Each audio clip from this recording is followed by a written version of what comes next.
یہ کہانی ایک بادشاہ اور 3 بہنوں کی ہے جن کی قسمت عجیب و غریب طریقے سے ایک دوسرے سے جڑی ہوئی ہے۔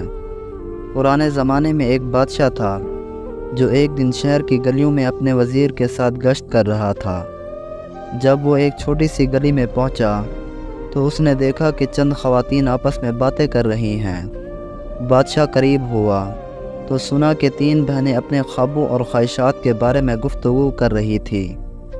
سب سے بڑی بہن کہہ رہی تھی کہ اگر اس کا بس چلے تو وہ نان بھائی یعنی روٹی پکانے والے سے شادی کر لے تاکہ زندگی میں کوئی تکلیف نہ ہو اور ہر وقت روٹیاں میسر ہوں۔ دوسری بہن بولی کہ وہ چاہے تو بادشاہ کے باورچی سے شادی کر لے تاکہ بہترین کھانے کھا سکے۔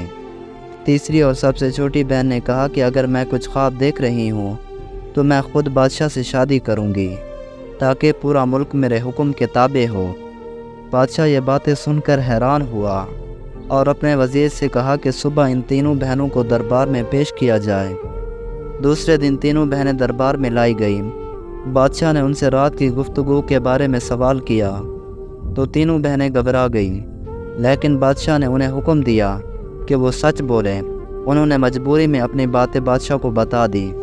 بادشاہ نے ان کی باتیں سننے کے بعد حکم دیا کہ بڑی بہن کی شادی نان بھائی سے، دوسری بہن کی شادی باورچی سے کر دی جائے اور سب سے چھوٹی بہن کو خود بادشاہ نے اپنی ملکہ بنا لیا۔ ملکہ بننے کے بعد چھوٹی بہن کے ساتھ وہ ہوا جس کا اس نے کبھی سوچا بھی نہیں تھا۔ اس کی دونوں بڑی بہنیں اس سے حسد کرنے لگیں اور سازشیں کرنے لگیں۔